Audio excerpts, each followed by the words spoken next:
Hey guys, Steve Welch here, Beeman Toyota in Nashville. I'm going to answer a question that apparently a few of you guys have had. So I'm just going to kind of go over some basics here on how to read a window sticker and a little bit of information about what's on it, what to look for, and then to kind of know a little bit about what's on there. So this is an Avalon.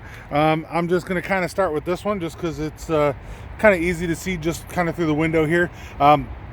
Depending on what you're looking at, window sticker can be in different spots. It's usually on a Toyota, it's on the passenger side, but depending on the kind of car, it could be on a front window, could be on a back window. It's just kind of depends, all right? That's the easiest way I can say there, but it's going to be readily available. So what you're going to notice here is the first thing that you're going to notice is up top here, it's going to give you a description, all right? So what it is right here. So this is Avalon and then 4-door XLE all-wheel drive. So this is an all-wheel drive version, and that's your trim level, all right? That's what you're showing there. Next one's your exact VIN number, all right? So that's the VIN number of this particular car here.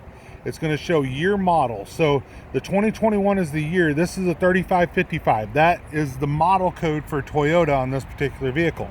The color, CLR, midnight black, and then EA10 is actually gray on this car. That's your interior color. So if you actually look on the inside, you'll see the interior is gray. So so basically the midnight black will have a code as well. That is the 0218, which is right here. So that it spells it out here, and then the EA10. So 0218/10, that's black with the gray interior. Do you need to know that? No, you can look at the car and tell what color it is, right? It'll also tell you where it was assembled. This car was assembled in Georgetown, Kentucky. So it'll show you right where it was assembled. If there is crash test ratings, it will be here. There are some cars that will say no information available if the car's too new, if it hasn't been tested yet, whatever the by NHTSA. So all of that stuff's going to be on there. You can see safercar.gov gives you a lot of that information. You can always go through there. All right. So down here, you're going to see your miles per gallon combined, miles per gallon city and highway. I've had a lot of people ask me the question, is that all right? So 34 highway and 25 city, in between those is not 28. There's a good reason for that. It actually expects you 55% of the time to be city, 45% of the time to be highway.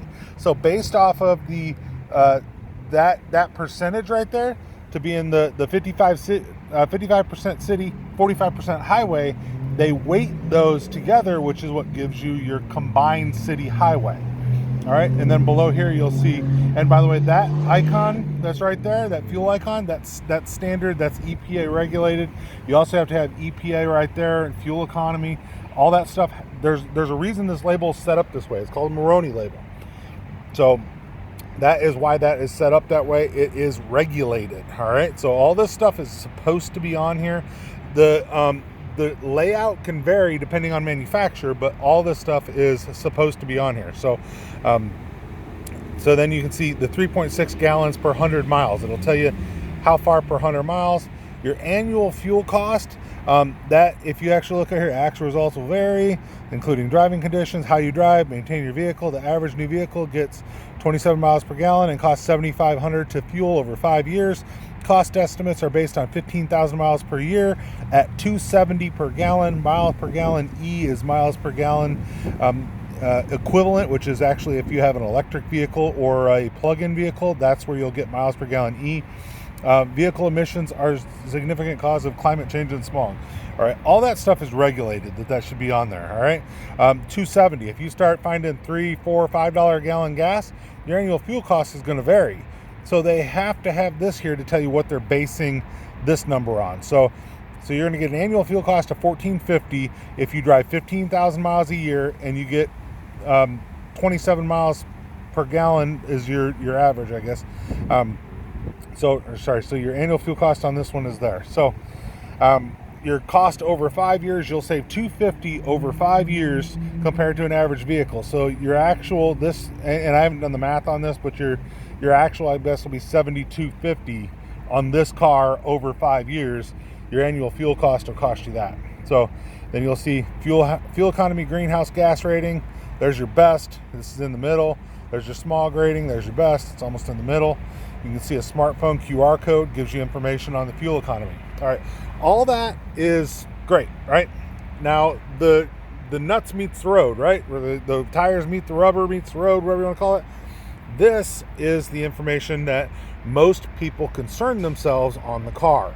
All right, so what you're going to see is you see standard equipment. Like I said, this is a Toyota one. They can be a little bit different depending on who you look at. Standard equipment, optional equipment. All right, so Toyota, now you could have 2 rows of standard and then have your optional over here too, but anything that is in standard will be included. So it'll tell you this one's got the 2.5 liter, 205 horsepower, 4-cylinder, because the all-wheel drive only has a 4-cylinder in the Avalon, but it's showing you what you have. It'll show your transmission. It'll show your safety and convenience, your exterior, so your wheel size, LED lamps, all this stuff. Interior, so your audio systems, all those are there. Then this has an option of a premium stereo. So what you'll see is if you look over here, it says Audio Plus, the 9-inch touchscreen, 8 speakers, hands-free. So that's the Audio Plus system. That's standard. This supersedes it because it's got the premium audio package with 14 speakers, the JBL speakers, including the subwoofer, a 1200 watt amplifier. So this right here is extra. Moonroof package. This one's got a moonroof on there. So that's the power tilt sliding moonroof with sliding sunshade. It'll do that. It'll itemize those for you. So a lot of people look at this number and go, "Wow, this car is $35,875." This car is not $35,875. That is before you add the optional equipment, and then one more thing, which is Toyota's delivery, processing, and handling fee. That is the way that Toyota does it. It's standard on cars.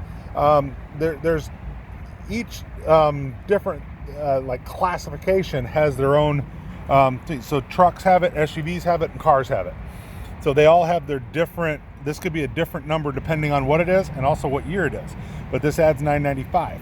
I have a lot of people that say, well, that's the dealer fee. That's not the dealer fee. That is Toyota's fee for actually moving the vehicle, for obviously for putting the protection on there when they move it, for insurance, for your first tank of gas is included in that. So that is all what that is. That has nothing to do with the dealer fee or dealer processing or paperwork fee or any of those things. So that is not there. All right. So here is your total when it comes to your MSRP. So you're $39,849 because you got this, and this to get to that number. Now, any rebates and stuff like that will never be included in there. Any discounts will never be included in there either. All right. And then it'll show this was delivered here. So if it was delivered to a different dealership, it could say different dealership. You also will notice down here, it shows Toyota's warranty information is down there as well. If you want to pause the video and read that, you can definitely do that. That's up to you. But this is on an Avalon. All right. Great. So what if we switch to something else? So I'm going to go ahead and I'm going to switch to one other thing here, and I wanted to show you this. So this one is a hybrid. All right. So you'll see a couple things different. Now, like I said, you're still going to see, so Camry Hybrid is right here. You know, Hybrid LE, so there's your trim level, right? And you got your years of 2020, 2559 is your model. Here's silver and FA10, right? So that's your interior. Silver's there. 01J9 is your code for silver, and your FA10 is your code for the interior. So you once again see optional equipment over here. Not much optional equipment on this one. This one just has floor liners. So you got your base price here. There's your $995 on the car. There you go. So, and still delivered here. Everything else is the same. But here's where you'll see different. So city 51, highway 53, combined is 52 on this particular car. Annual fuel cost is $800. You'll save $3,500 in fuel costs over 5 years compared to the average new vehicle.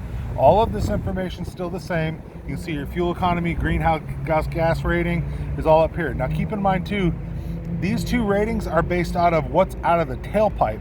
So there's some people that say, well, is that based off of the production of the car and everything else? The answer is no. It's based off of what is out of the tailpipe. But you can see everything else is still the same on there. VIN number, assembly point, Georgetown, all that's the same. All your crash test ratings, all of that. I'm going to show you another one so you can see. I'm still showing you guys this stuff, all right? So I'm going to take this over to a CHR. CHR is going to be a little bit different because it's got a couple of different things on here. So you still have a couple of pieces of information here. So you've got CHR, right? XLE, so this is the trim level. You've got the 2021, there is your code, 2404, that is the model code. It doesn't mean anything to you guys, like I said, it means a lot to the dealership. Blue Eclipse with black on the inside, black with the blue, so you have an 8X, so anytime in Toyota, just giving you a little thing, anytime there's an 8 on it, it's a blue. Just 08 is a blue. Just like an 02 is a black, and there's a couple other things like that. But most of the codes are very similar based off of what color they are. So there's like an 01J and an 01G, and it's either silver or gray. So there's things like that that can come up too. But little extra information. Don't expect you guys to remember any of that. Final assembly point. This one was made in Japan, right? So you've got ISWA, iWeight, Japan, all right? Overall score, right? So there's not a rated score. Frontal crash, there's not a rated score. Side crash, 5 stars. Rollover, 4 stars. So it's been rated for part of this, but the Highway Safety Administration apparently hadn't rated it for all of it. But you'll see the same thing. The fuel economy is rated the exact same way. All right, so all this stuff's the same way. It was originally delivered here. You still have your standard equipment. You have this, but now you can see this is an SUV. Your delivery processing handling fee is different on this one because it's an SUV, so it's going to look a little bit different. All that stuff comes into play. I do want to note one other thing too when you're talking about a vehicle. So here's another CHR, right? Like I said, this one was made in Japan. All right. So if you look here, it'll say parts content. Vehicles in this part, U.S. Canadian parts content, 0. All right. The major sources of foreign parts content, Japan was 69%, Turkey is 18%. There's your final assembly point. All right. Now what I want to show you is I'm going to jump back over to the Camry here, just so you guys can kind of see. And what you'll see here is now, and I'm going to show you the difference here. Remember, this is the hybrid. U.S. Canadian parts content, 45%. Other parts, 30%. Final assembly point is Georgetown. Engine transmission parts, Japan. All right. So now I'm going to jump over to this Camry, which is not a hybrid. And you'll see this one's different. 55% U.S., 20%. So these stickers are on there. They're going to give you the information on exactly how much of the vehicle is built where, and kind of let you know what you're looking at for what was assembled and where it was and all of that. You can find that there as well. It's not part of the window sticker, but it is part of knowing what you're buying, and a lot of people like to know that. So here, I'll show you this one, just kind of showing you parts content again. This is a Highlander. All right, now the windows are tinted, so looking at the window stickers is a little bit harder on those, but you can see right here, U.S. Canadian. Now these are built in Indiana, the final assembly point, Princeton, Indiana, right? 55% U.S. Canada, 15% Japan. Obviously it means there's stuff from other places too, but that gives you information on there. So when you're getting something, you can obviously see where it's from, how to and then you can know what you want to do, right? So here, these are Priuses, hybrids, right? Once again, 100% Japan. All right, and there's your final assembly point. Is at a different factory, obviously, than the CHR. You can also see, when you look at the Prius, this one's an XLE all-wheel drive. You can see not rated. The rollover was rated. You can see different things here. It's a car again. Processing handling is the same. You've got all of your information on your window sticker there. So, like I said, just showing you guys some differences when it comes to vehicles and what you guys can get, and hopefully it's a little bit about what you guys want to know when it comes to the window sticker, how to read it, and what you're looking at. So like I said, there's nothing really left to guessing on your window stickers. There's not. Now, like I said, once you get a ton of optional equipment, you could have a couple of rows there. That's really not all that common for that.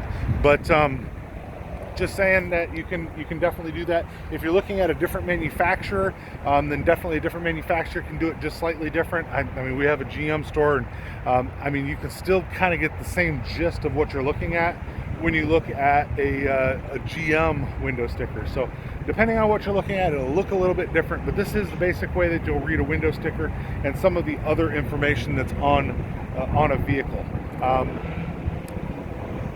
I don't really have a whole lot else when it comes to that. There's a few little more intricacies to it, but when it comes to what's on the car, you'll get a few warnings and little labels and stuff like that they'll normally leave on the car. Like you'll have your airbags, a little thing that usually hangs from the glove box that'll say that you have airbags installed, and obviously that be safe with those, of course, and you know, all the rear face, you know, child alert stuff that comes down on the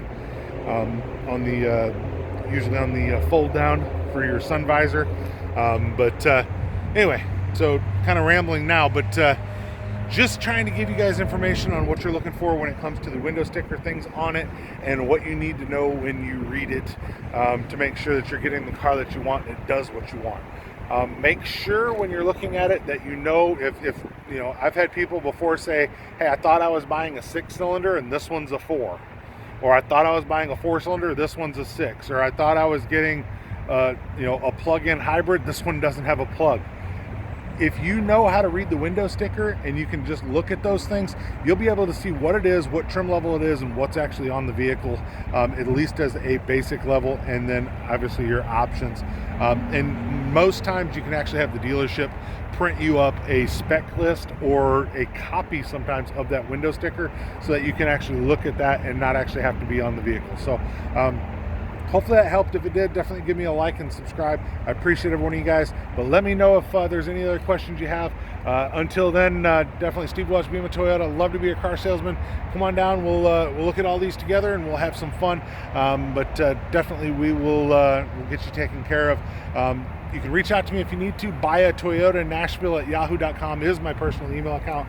buyatoyotanashville@yahoo.com. I will respond to you if you put a like, a comment. I'll respond to you as well. So definitely take care of me. I'll take care of you guys, and I'll keep bringing you this content.